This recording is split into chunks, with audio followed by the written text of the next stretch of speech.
FIATEC members. I'm Nicole Testa-Boston, the Deputy Director at FIATEC. We're really glad you could join us this morning. This presentation that's being given by Dr. Vineet Kamat on visualization of engineering graphics in augmented reality for integrated and automated project processes. He was the recipient of the SETI Award for Outstanding Early Career Research this year, the 2009 awards that were given in Austin last month. And we're really happy that he could join us today to present in more detail the work that he's doing there at the University of Michigan. With that, let me go ahead and just introduce Dr. Vineet Kamat, who's the Associate Professor in the Department of Civil and Environmental Engineering at the University of Michigan. Professor Kamat's research program has designed and implemented the technology that enables the visualization of engineering graphics in geo-referenced augmented reality by creating mixed views of real objects and artifacts existing on a job site and virtual 3D CAD models of engineering data. And I'm going to turn it over now to Dr. Kamat and learn more about how he's doing this. Thank you, Nicole, and good morning, everybody. Thanks for taking the time to join us this morning. I have no feedback on whether everybody can hear me well or not, but I think Nicole will figure it out if there are any audio problems. The presentation this morning, the title I have given it is Visualization of Engineering Graphics in Augmented Reality for Integrated and Automated Project Processes. And the title is the same as the body of work that was recently nominated for the FIATEC SETI Award that we were so honored to receive last month in Austin. Just a brief overview of the presentation. I'll spend just a couple of minutes talking about my educational and professional background because there might be many people in the audience who I have not had the honor of meeting or interacting with thus far. And then I'll spend a few minutes talking about two specific projects in this area of research, augmented reality, that we've been working on. The first one is on improving safety in urban excavation with mobile information and visualization technologies. I had the honor of presenting this to some members of the FIATEC group in Austin last month as well in the academic track on one of the afternoons at the conference there. And the second project that I'm going to talk about is about rapid building damage evaluation using photogrammetry, structural simulation, and augmented reality. Vineet? Yeah.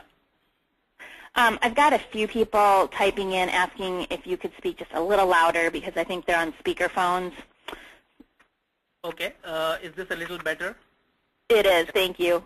Okay. All right. Sorry about that. Hopefully everybody can hear me well now. Just a brief background on my education. I got my Bachelor of Engineering degree in Civil Engineering in 1998 from Goa University in my home state of Goa in India. And I actually started with a major concentration in environmental engineering and worked on solid waste management for my Bachelor of Engineering project. But I think that year I visited one too many sewage treatment plants, and right there I figured I probably cannot do this all my life. So when I got into graduate studies at Virginia Tech, I did my Master of Science in construction, focusing on construction engineering and management, and my thesis at that time was entitled Enabling 3D Visualization of Simulated Construction Operations. I continued working in this area and earned my PhD in civil engineering also from Virginia Tech in 2003. At that point, I moved to the University of Michigan as an assistant professor and held that position until 2009 last year, where when I was promoted to associate professor of civil and environmental engineering. At Michigan, I helped set up the Laboratory for Interactive Visualization in Engineering, which I direct, and also help out in co-directing the construction engineering laboratory within our department. We have been fortunate enough that our research has been recognized with a few awards in the recent past, the most recent being the FIATEC SETI Award, which we received last month in Austin. In addition to that, we also received a Best Paper Award from the Journal of Computing and Civil Engineering in 2004 and the Best Paper Award at the Construction Research Congress in 2005. In terms of professional service, I also have the honor of serving as the chair of the Database and Information Management Committee of ASC from 2008, and also as the vice chair of the ASC Construction Research Council, which falls under the ASC Construction Institute. In terms of our research activities and support, most of our work is funded by the U.S. National Science Foundation and more recently the U.S. National Institute of Standards and Technology, in particular the Technology Innovation Program. Through support from these agencies, most of our work, we have had an opportunity to pursue most of our work, some of which I'll share with you in the rest of this presentation.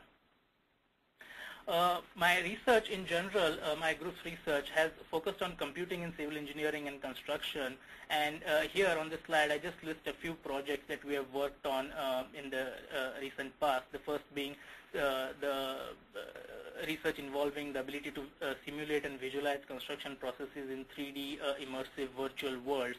The second and the topic of this presentation is similar visualizations or visual simulations, but in augmented reality instead of pure virtual reality or on the computer.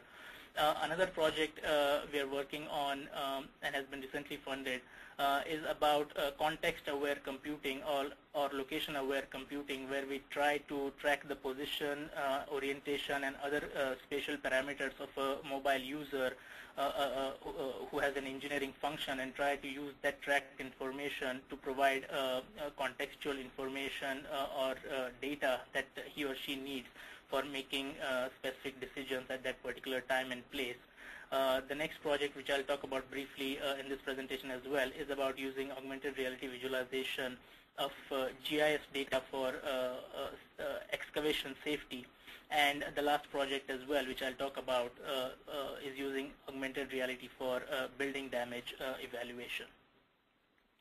To just give a brief overview of what augmented reality is to some of us in the audience who may have limited exposure to this thus far, many of us will be familiar with the term virtual realities.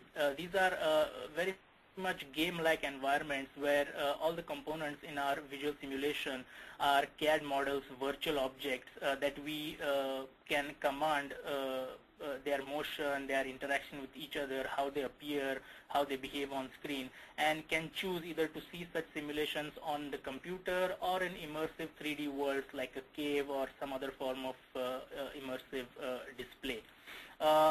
To create virtual worlds like this, as you'll notice, we need CAD models of all the entities in our environment, for example, the cranes, the bridge, the terrain, any other objects that are part of our visual simulation, and how to make them interact with each other. And this typically requires a lot of time and effort, as some of us might know. So guided by these motivations to gain advantages of visual simulation while at the same time minimizing the effort required to create and maintain CAD models, in the last few years our group started looking at the visualization technology called augmented reality, where conceptually the idea is that how about we use the real world background as a stage for our visual simulation and only superimpose moving or dynamic CAD models of the entities that we are interested in visually simulating or learning their behavior by conducting process simulations and things of that nature. How about superimposing such graphical information on top of real world views, so that now we have significantly reduced our CAD modeling effort. All of the information that already exists, we don't have to CAD model anymore, and only those entities that we want to place on the background, we need to CAD model and graphically simulate. So in terms of the information that we can get out of such simulations, theoretically there would be a minimum loss of information, but significantly decreased amount of CAD modeling that we would have to do to conduct such graphical simulations. The way we attempted to achieve this augmented reality visualization is through a schematic representation as shown in this figure. I'm not sure if my moving mouse cursor is visible on the screen of everybody, but I'll try doing that anyways. It is, Vineet. Okay, that's good. Thanks, Nicole. So what we have here is a video camera that captures the real world in front of the user. The video camera is feeding information to a computer carried by the user. The user's viewpoint is being tracked by GPS and orientation trackers. That information is fed to the computer as well. In addition, on the computer is also information about graphical CAD objects that we'd like superimposed in this environment, and their three-dimensional location. So with this information, the tracked user's position and orientation, real-time view, a video of the real world in front of the user, and knowledge about where the CAD model should be. We run algorithms that combine these two views together and generate a composite view like the one shown in this image over here, and feed that to the head-mounted display of that the user is wearing at that point in time. So in effect, the user sees the real world, but through a video that we now have the ability to superimpose graphics on and feed to this head-mounted display that can be visible in real time. This is the physical manifestation of how our first prototype looks like. This is one of my former students, Amir Behzadhan, and this is the prototype he constructed as part of his PhD research. What we have here is a very regular laptop in the backpack over here, a GPS sensor, orientation trackers inside the hard hat, a FireWire camera, and a head-mounted display, along with a few peripherals like a wireless touchpad and a wrist-mounted keyboard, which is actually not wearing right now, but which can also be used for interaction. It's shown over here. Now, in terms of research, the main technical challenge that we had to overcome to achieve these kind of visualizations is that if we want to use the real world as a background for our visual simulations and want to introduce CAD models in that environment and expect them to give us an illusion that they coexist, what we were essentially faced with is the problem referred to as augmented reality registration. And I'll try to briefly explain this idea using this figure over here. So imagine that this is the real world environment where we'd like to place a CAD model of an excavator somewhere over here facing the right of my screen. As a mobile user in this environment, we expect this virtual excavator to pretend or give us an illusion that it coexists in this real space, which means that if I'm looking at it from this direction, from the point marked A, I would like to see a view similar to the one shown here in the upper left figure. If I'm looking at it from point C, I'd like to get an illusion of something like the figure shown here, and similarly for points B and D. And these are not necessarily static snapshots. If I'm moving from point A to D, I want this object, this CAD object, to give me the illusion that it exists in this space and is staying put, fixed at that location as I, the user, am moving around in this environment. Also, we need to note that even though this example I'm explaining is assuming a static object, this CAD model could be performing virtual work in this augmented space, and there could be multiple objects, CAD objects, that we have superimposed in this environment. They are also moving. The user could also potentially move arbitrarily, and between all of these things, we somehow need to attempt to get an illusion that real and virtual objects all coexist and pretend to give us similar spatial relationships that we expect if all objects were real. Just to extend this concept, this idea is true in all 6 dimensions, meaning position expressed in terms of X, Y, and Z coordinates, as well as the orientation of an object expressed as a roll, pitch, and yaw. So any object that we place in augmented space could be mobile, could be moving, and its motion could be expressed in essentially 6 degrees of freedom. In other words, it could move arbitrarily along 6 degrees that we attempt to keep track of. So with this brief background, what I'll do now is switch to explaining, to describing a few important points of the first project that we've attempted to bring this technology to bear upon, and that's about improving safety in urban excavation using augmented reality visualization and other mobile information technologies. My apologies to some members in the audience now who may have seen a presentation similar to this one in Austin last month. I'll try to be not to be too repetitious, but some slides might still be common. Now, in a given urban environment, there are most of us in the audience now will have some relation to engineering or civil engineering. We don't necessarily take infrastructure for granted, but in general, society at large takes buried infrastructure or underground infrastructure or any kind of infrastructure for that matter for granted to a large degree. So whenever we turn on the tap, we expect hot and cold water. We turn on the heater, we expect gas to heat our house. We flush the toilet, we expect things to somehow magically disappear.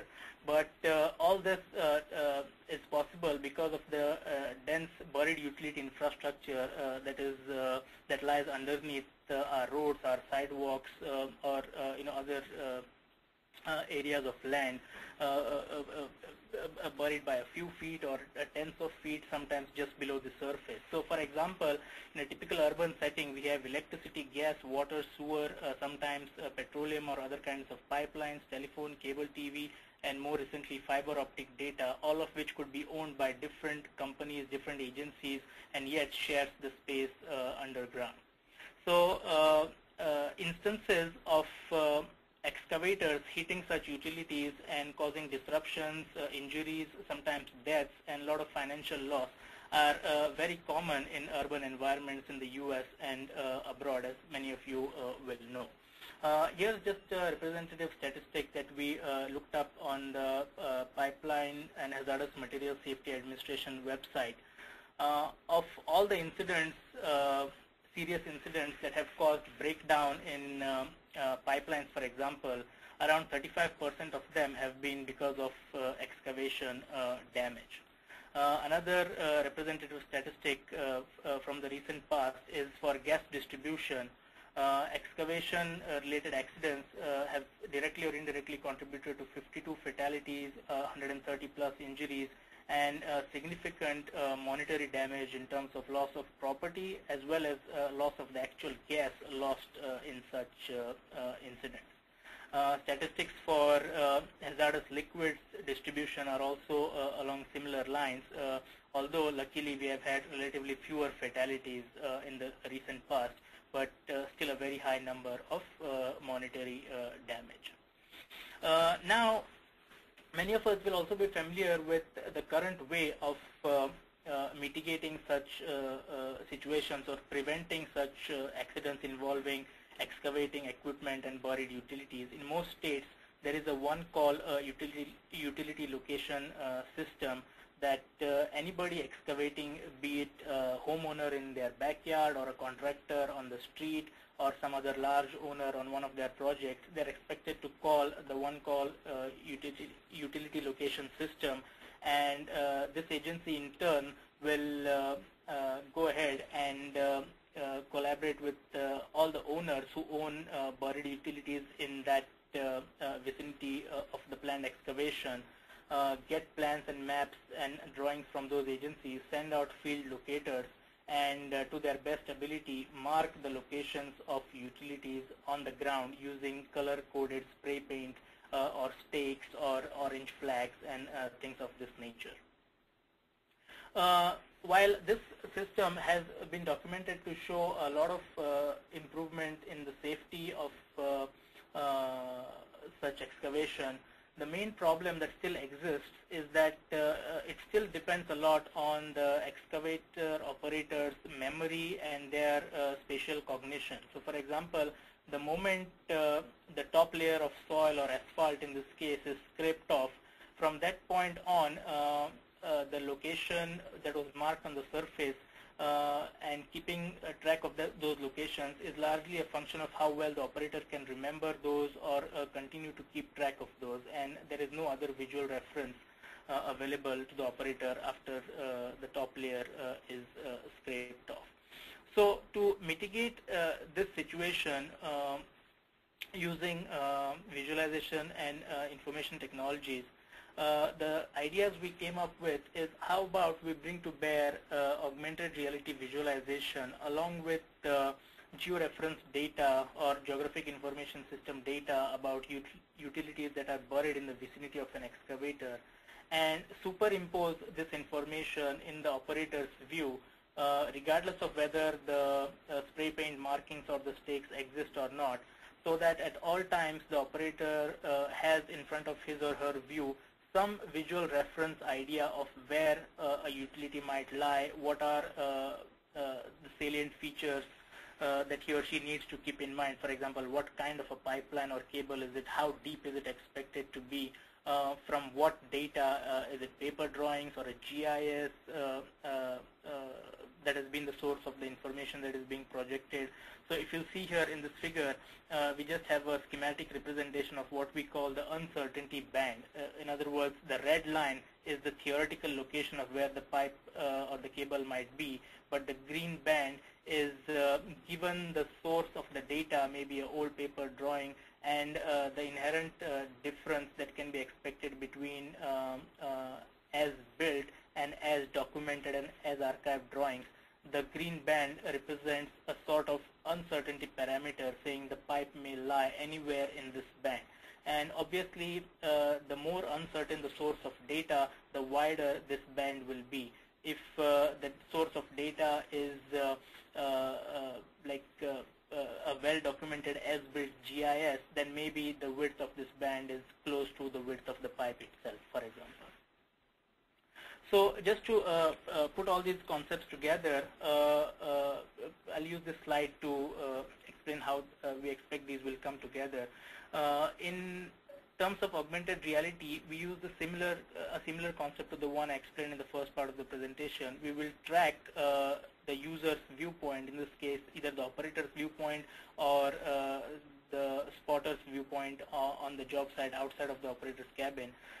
In real time, we will also track the position and orientation of the excavator's digging implement from the utility companies who have buried infrastructure in this area. We will obtain the GIS data for these pipelines and cables, convert them to either 3D models or other appropriate representations, and georeference them and overlay them in the excavator operator and other field personnel's view to make sure that there is a visual reference to where the digging implement is and where utilities might lie in the vicinity.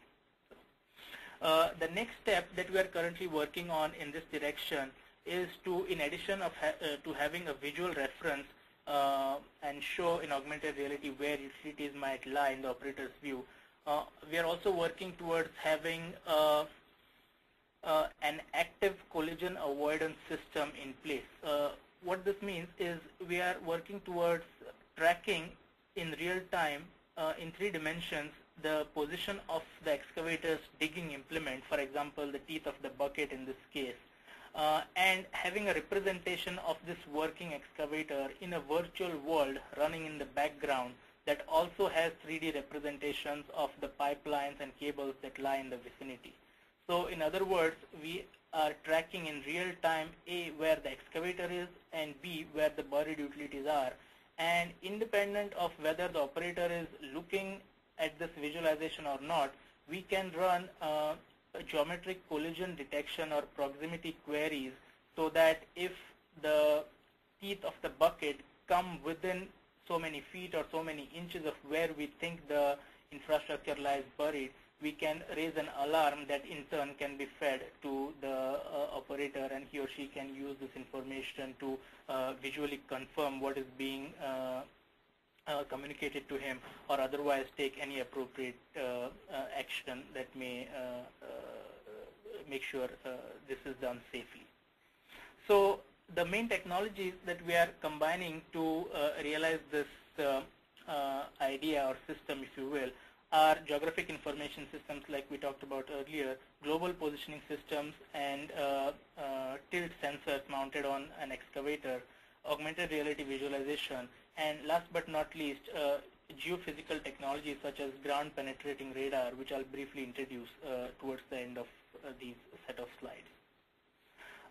In terms of the data itself for such visualizations, many of us would be aware that a large part of our infrastructure was constructed and built many years ago, and the as-built information is not exactly archived as a GIS. So in all the examples and case studies that we have been running thus far, we receive data in the form of, in the best case, a GIS, in the not so good case, maybe as a printout of a PDF that in turn was generated from a scanned drawing that was on the shelf for many years. So depending on how the data is obtained, there may be several pre-processing steps involved to convert it to a representation that we need for such visualization. For example, this is an original drawing that we received from the University of Michigan Plant Division that has all the data for buried infrastructure here on campus. The first step was we had to convert this information to GIS shape files, then extract the specific lines and cables and pipes that were of interest to us for this proof of concept experiment, and then convert those to 3D models, which we can then use in our case study or to demonstrate how this would work. The next technology is the global positioning system, and in this case, as I referred to earlier, the main idea here is we want to track in 3 dimensions in real time the location of the excavator's digging implement. So the experiments we are conducting right now are using tilt sensors to calculate to measure the articulation of the excavator's components, if you will, the boom, the stick, the bucket, and using real-time kinematic GPS, high accuracy RTK GPS, to track the excavator's position. So by knowing where the excavator is to a high degree of accuracy, and knowing the physical dimensions of its components and their angular, the angles at which they are articulating at a particular point in time, we can, in theory, figure out where the teeth of the bucket or the end effector of this kinematic chain is at any given time. So the idea is to use this information now by representing this excavator in a 3D virtual world that may be running in the background, and somebody doesn't need to be looking at this or staring at it continuously. But because now this excavator is being represented in a virtual world and is being tracked in real time, we know where the teeth of the bucket are at any given time. We also know in 3 dimensions from GIS where the buried pipes and cables are at any given time. So we can use this information to run proximity queries between the digging implement and a 3D representation of a buried pipe, for example, and set up a warning system where if the digging implement gets within so many feet or whatever the tolerance limit for that particular situation is, we can detect this inside our virtual world and issue appropriate warnings which can then be acted upon depending on what the situation is and what the mitigating criteria are for that particular situation. And then the next technology, we already talked about this in a little detail earlier on, is augmented reality itself, where we superimpose this information or the subset of this information onto the operator's view in real time. The 2 kinds of views that we are specifically working on are what we call the first-person view and the third-person view. So for the first-person view, what we are essentially working on, right now we are simply using a regular a laptop to build our proof of concept, but eventually what we envision is a screen like this, which may be part of the excavator's onboard instrumentation screen that are present in some of the modern machines, or could be a retrofitted screen in some way, where the operator would see in real time not only the real excavator and digging implement in front of his or her eyes, but also a representation like this that shows that this excavator is being tracked, and this is where we detect the teeth of the bucket to be right now. And in reference to the utilities that lie buried, in that vicinity, the digging implement is within so many feet of those right now. And this would hopefully help the operator make decisions in real time in a direction that maximizes safety and minimizes unwanted collisions between the excavator itself and anything that's buried in the vicinity of where he or she is digging.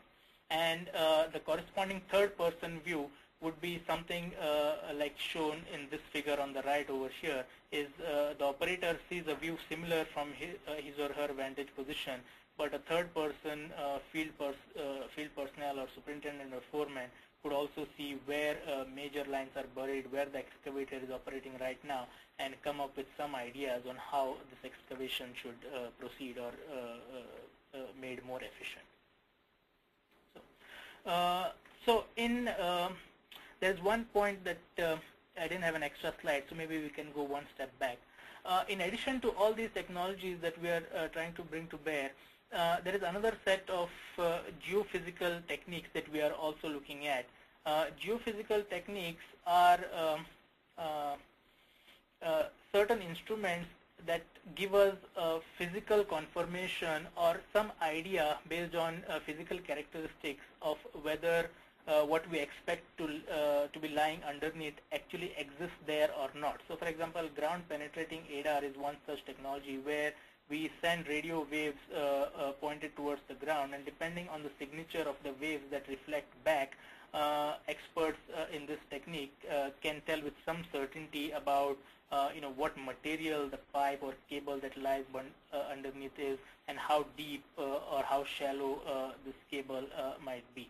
The reason we are also working with this technology or trying to collaborate with experts who are familiar with these technologies is that what we have found out is the issue of discrepancies between as-built archived drawings and what actually lies buried underneath can be quite significant.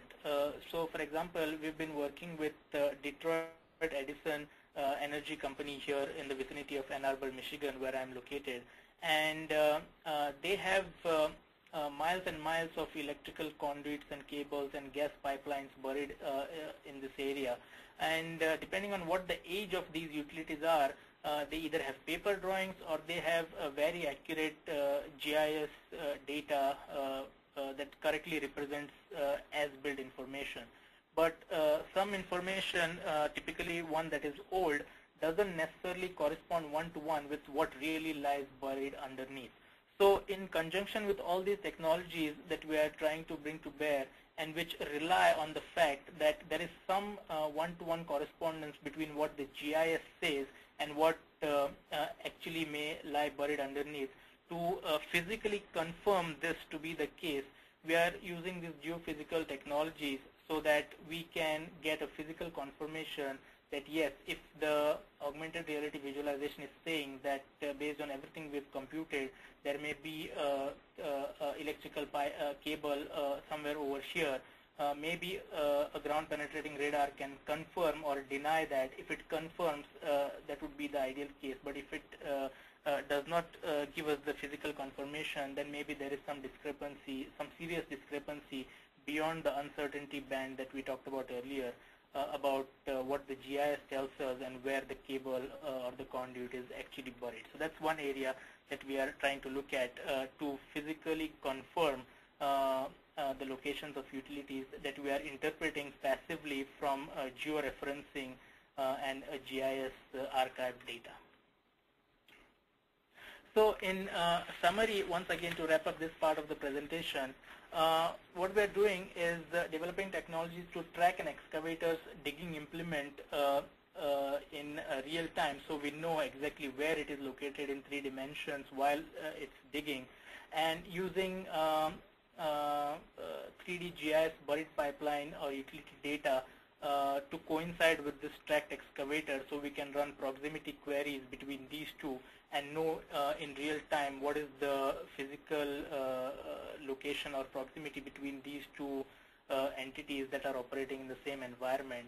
And along the way, a subset of this information, we're also superimposing using augmented reality in the operator and the other field personnel's view in real time to hopefully aid in minimizing excavation accidents involving excavating machines and utilities that are buried in that vicinity.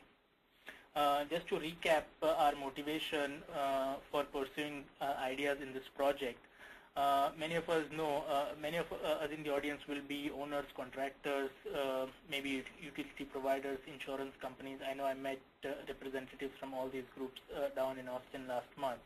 So any such accidents involving hits to buried utilities, in addition to causing interruption to life and commerce, also pose a lot of physical danger to everybody involved.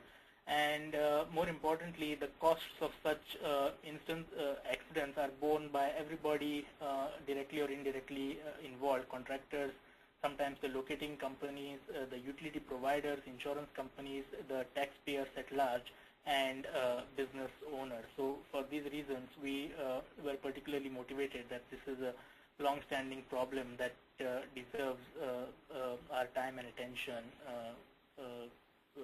to check if using these technologies we can try and mitigate at least part of the current situation. So this slide summarizes this part of the presentation. What I'll do in the last few minutes that we have is talk a little bit about another different project, completely different from the one we just talked about, but is tied in our minds and in our group's research by one common theme, in that we are using augmented reality technology, again in this case, to come up with some techniques to very quickly give us an idea of the structural damage sustained by tall buildings in event, either natural or human perpetrated, that subjects that tall building to seismic excitation. So, for example, an earthquake or an unfortunate blast or something in the basement or the vicinity, anything that seismically excites the building and causes damage. How can we measure this damage quickly so that the building either is evacuated or is put back into service with minimal disruption? And I'd like to acknowledge Professor Sharif El-Tawil, my colleague here at Michigan, who is the co-investigator on this project, as well as my students Suyang Dong and Dai Fei, who worked on this, who are working on this. Just to give a brief background, those of us living in seismically active zones will probably be much more familiar with this than even I am. But whenever, let's say, an earthquake strikes a big city and causes widespread damage, there are teams of civil engineering structural inspectors who are immediately deployed after such an event, and they drive around city blocks or around buildings in a specific order and try to visually inspect the damage that has been inflicted on such buildings. And based on what they see, sometimes the damage is obvious, sometimes it's subtle, but based on what they see, either cracks or buckling columns or some other visual artifacts, they either tag a particular building green, yellow, or red. Red obviously means, based on what they see, this is not safe for any kind of occupancy and everybody should be out of there and stay out for an extended time. Green typically means that based on what they see, the damage is superficial and most likely the structural frame is intact, so can be reoccupied. And yellow typically means, based on what we see, we are not really sure, so needs further inspection. Until then, we'll put this on hold, so everybody should evacuate and not reoccupy till the yellow tagged building is tagged green again. So, and there are some variations to this tagging scheme, but this was just an overview. The problem, though, sometimes with such a tagging scheme is that because this is largely based on visual inspection, and sometimes cracks or no cracks on the facade don't necessarily coincide with the level of structural damage, there can be instances, and there have been documented instances, where a building tagged green was shown to be very severely damaged at the moment connections where the beams and columns come together. Sometimes, on the other hand, buildings that showed a lot of cracks on the surface and were yellow tagged and left unoccupied for many days or weeks eventually were shown to have no real structural damage and therefore were unnecessarily out of service for a long time. So there are safety and economic implications of the inherent inaccuracy in getting this right based on visual inspection. So one of the ideas that we have been working on to try and improve the accuracy and speed with which such inspections can be carried out is to use global deflection parameters that a building structural frame may sustain in the aftermath of such a seismic event. So for example, depending on which structural element or elements have sustained maximum damage, the building may sway or deflect in particular directions along its specific edges, and maybe by measuring these deflections quickly we can come up with some objective assessment of what is the degree to which this building has been damaged, and therefore what is the color coded tag that it deserves to be tagged with. And the idea here that we are trying to capitalize on is to use augmented reality to superimpose a wireframe CAD model that corresponds as closely as possible to a tall building's structural frame. And the main concept we are trying to build upon is that if we superimpose this wireframe accurately enough and minimizing the jitter or the unsteadiness with which the superimposition is implemented, then perhaps we could measure the deflection or the difference between where a particular edge should be and where the edge of the building now actually is. And if we measure this at critical points along all the four edges in a semi-automated or automated manner, maybe we can link them to some structural engineering criteria that give us an idea of what is the level of damage the building has sustained. And one particular structural engineering criteria that we have been trying to work with is the inter-story drift ratio, or the cumulative IDR. The primary structural engineering expertise to this project is brought by my colleague Professor Sharif El Tawil, but I'll briefly explain what interstory drift and interstory drift ratio is. Interstory drift is a measure of how much one floor or one story has moved permanently relative to the story below it in typically the horizontal direction. And cumulative interstory drift is then the sum total of all the drifts that all the floors have sustained following this seismic event. Interstory drift ratio now is the interstory drift divided by the height of that particular store. Cumulative interstory drift ratio is the cumulative drift divided by the height of the building. And then there are a few more variations of or specific kinds of interstory drift and interstory drift ratios that are measured. But the main idea that we are trying to capitalize on here is that FEMA, the Federal Emergency Management Agency, has relatively recently come up with well-defined guidelines for what level of or what quantitative amount of interstory drift ratio constitutes what degree of structural damage. So there are some intervals that within which the interstory drift ratio lies. The building falls within a criteria called immediate occupancy, typically meaning not significant structural damage. The intermediate is between immediate occupancy and collapse prevention. Anything beyond collapse prevention is obviously a candidate for red tagging.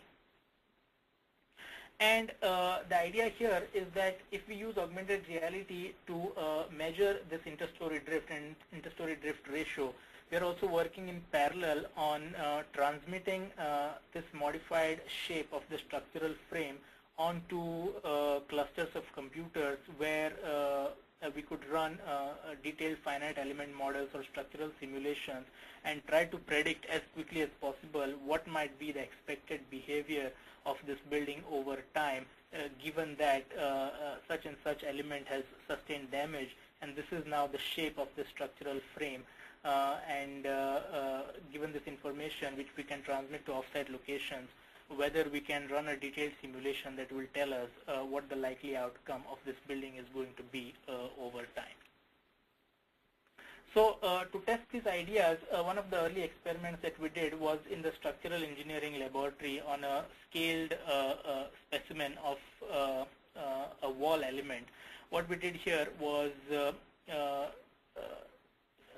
worked in collaboration with a colleague who was testing a particular type of material, concrete material, and subjecting it to simulated seismic excitation using an actuator here.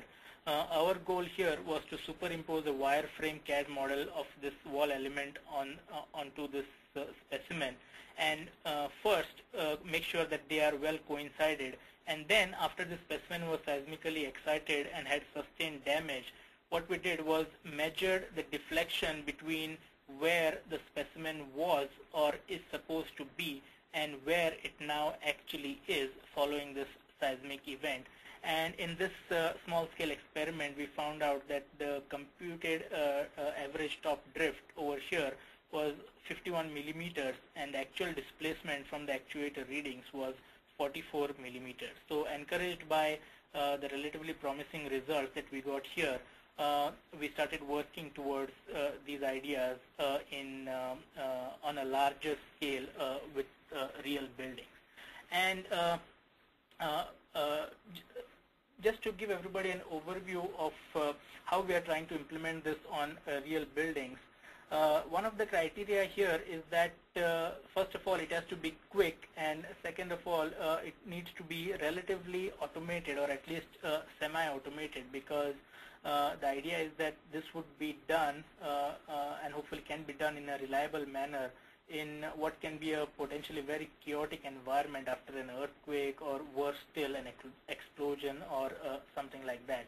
So what we have begun to work with, in addition to augmented reality, is a technique called photogrammetry, using very regular off-the-shelf cameras, where we take pictures of a particular building, identify specific points along the edge of the building, and from the photograph and the known location and orientation of the camera that took the picture, try to calculate the 3D location of those points along the edge, compare that information to, say, for example, the building information model or some other as-built information we have about that building, and use these two pieces of information to know where specific points on the edge of the building now are and where they are supposed to be, and comparing these two, try to arrive at some degree of the interstory drift and the corresponding interstory drift ratio. We may run out of time to get into the details of the algorithms that are shown in the next few slides, but I'll do my best to give everybody an overview. So again, the idea here is we superimpose a wireframe CAD model on top of a real building and try to measure interstory drift at key locations along the edge of the building, and eventually this will lead us to the interstory drift ratio, which we can compare to FEMA tables and help give us an idea of how damaged the building is, and also run structural simulations based on the deflected shape of the building to find out what is its expected outcome in the next few hours or the next few days. To detect an edge or several edges of the building from a photograph, there are many algorithms in computer vision. Many of you will be familiar with this. The most popular ones of those, for example, Canny's edge detection algorithm, have been shown to have some discrepancies or some deficiencies in the way they detect edges. So for example, here, as you can see, one of the main edges here has been missed altogether from this photograph, and many irrelevant edges have also been detected. So to work around this problem, we are working with a technology called Active Contour, which is like an iterative method that starts with a base case edge, and the more iterations you run, that edge becomes more and more refined. Now, the problem with an algorithm like this is that it is something called an energy minimizing spline. So based on the features of the photograph, the edge tries to wrap itself around objects that have similar energy, so to speak, or similar pixels, to say in more common words. Sometimes this leads to a little bit of distortion, as shown in this slide over here. You can see that the edge, instead of going in this direction, has incorrectly started wrapping around the edges of the windows in this building. So to overcome this problem, one algorithm that we have devised, or the way in which we have modified it, is to give this algorithm a search space. So instead of having it search randomly in photos of a building, we give it some search space, and we do this using the same techniques we showed earlier by superimposing a 3D wireframe image of the building on top of the photograph. And this gives the algorithm a starting point of where the edge should be and how it should wrap the edge around that particular photograph of that particular building, so that it stays closer to the actual edge of interest and does not wrap around irrelevant objects to the analysis itself.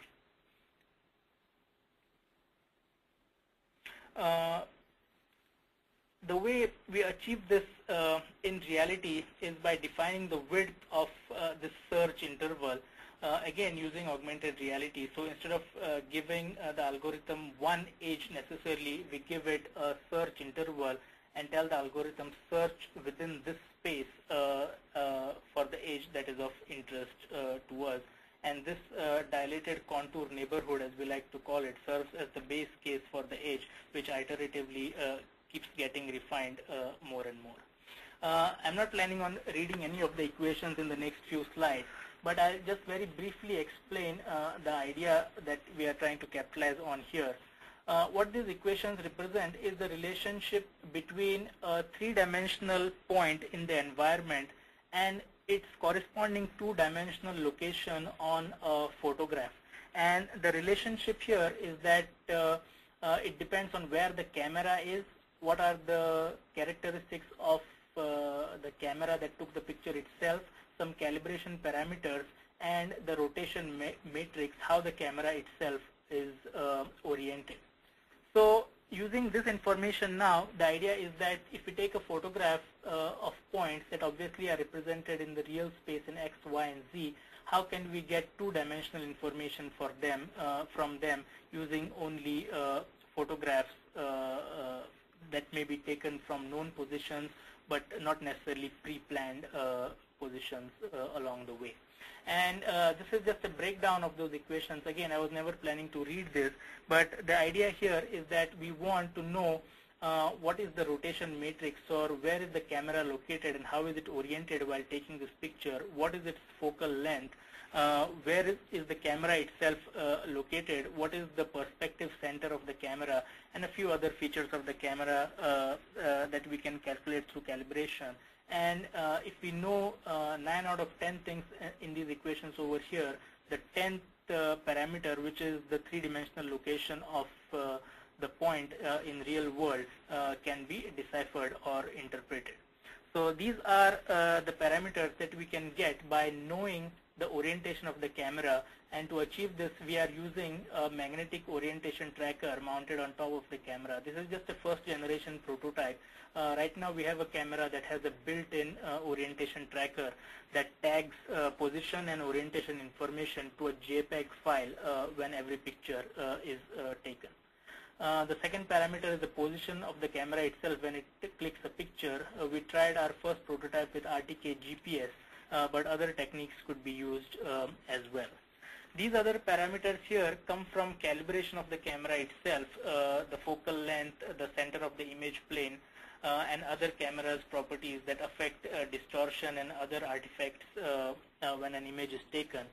And the last piece of information that we use is we assume that the picture is taken in a direction perpendicular to the direction in which we want to measure drift.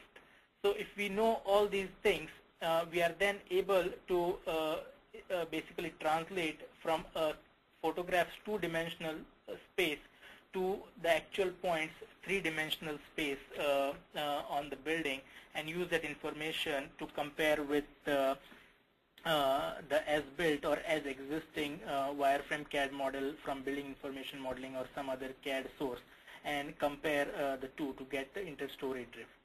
These are just some pictures of an early prototype where we tested these algorithms in an indoor environment using a modular space frame. Once we did this in an indoor environment, we are now working with the similar equipment in outdoors on actual buildings by simulating drifts in those circumstances. Just a few results from these initial experiments. I won't necessarily read through all of them, but from 4 sets of experiments that we read, on average, the real drift in these set of experiments was 45 millimeters. We ended up with about 54 millimeters. The second set, in 4 different directions of the space frame, the real drift was 45 millimeters. We ended up with 50. In the third direction, the real drift was 45. We ended up with 42. And then the last, similar, about 10% discrepancy for 4 directions of the space frame that I showed for proof of concept experiments earlier.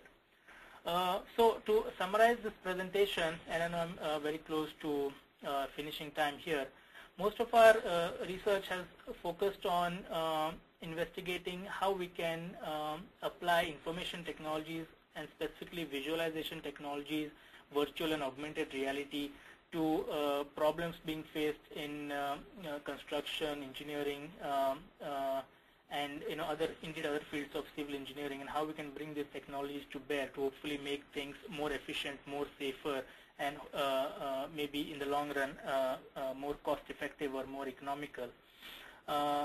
This is what our lab has been focusing on last few years, and we hope to continue doing that in the upcoming years as well.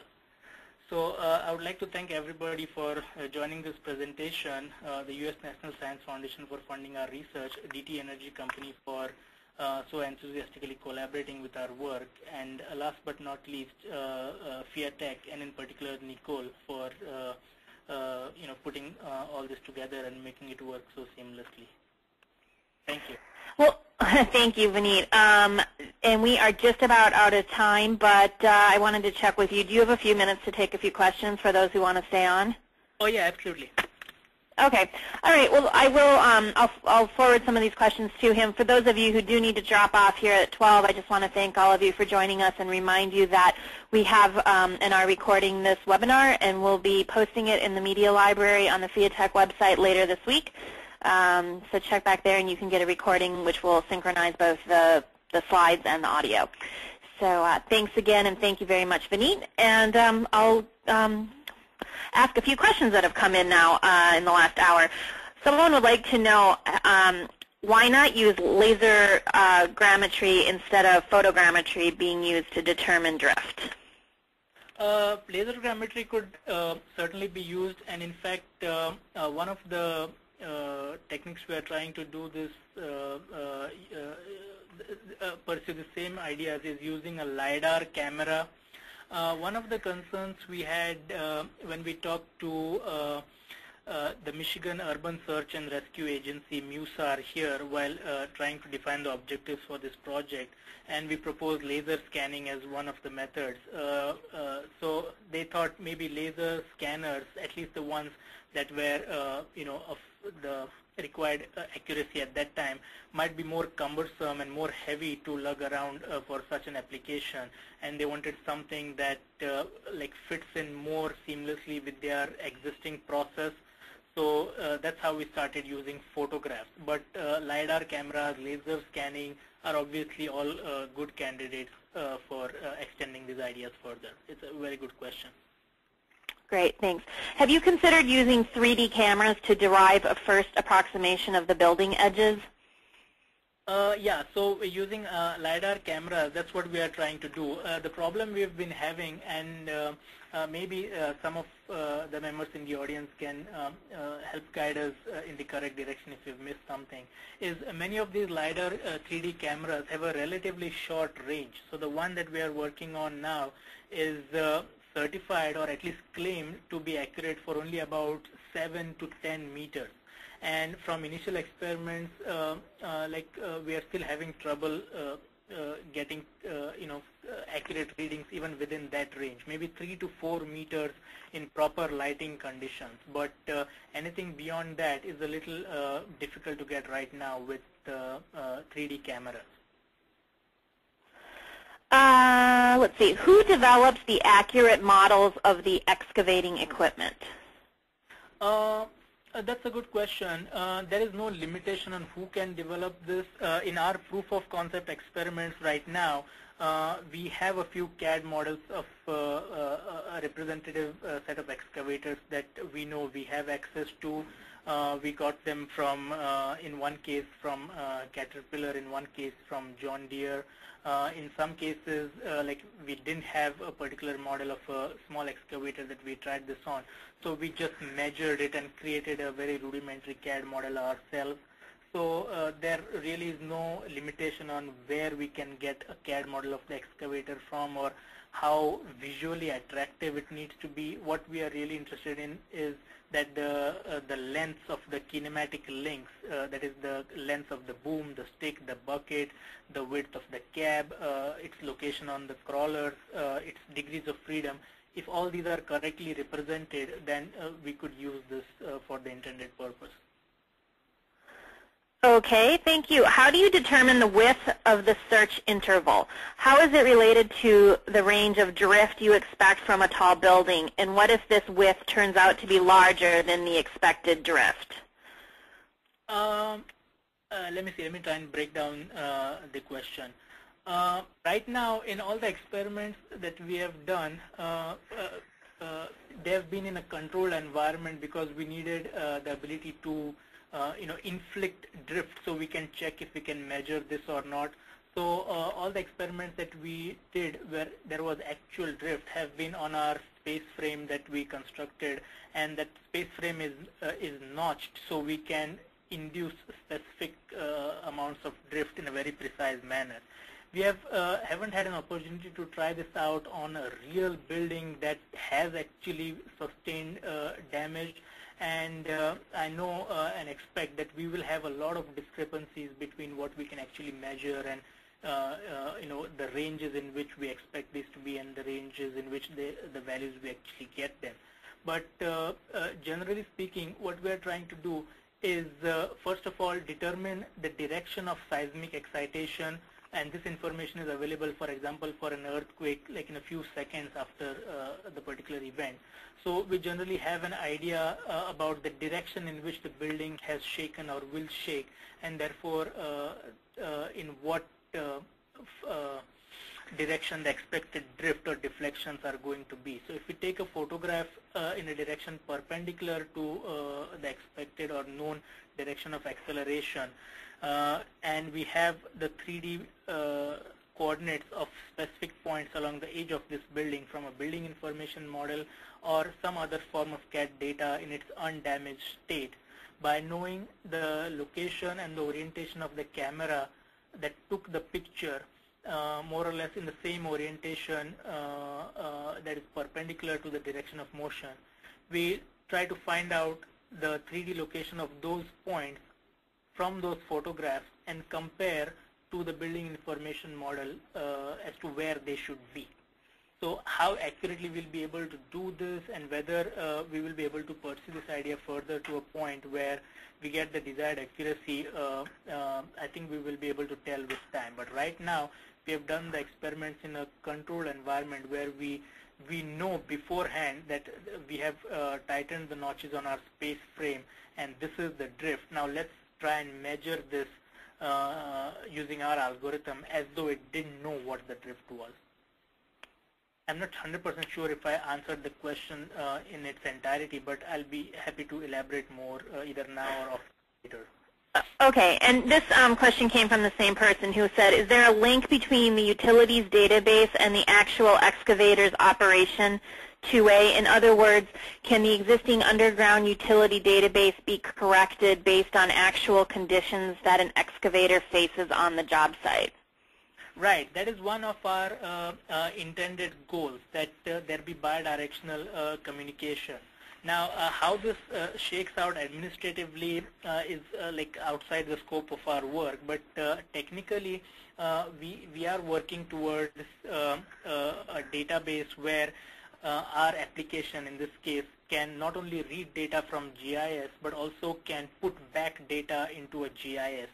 And I don't know if Alan Chasey is in the audience right now, but I was part of, I and he presented together at the FIATEC conference last month, and one of the thoughts that came to my mind was regarding his work about laser scanning installed utilities and creating accurate as-built models.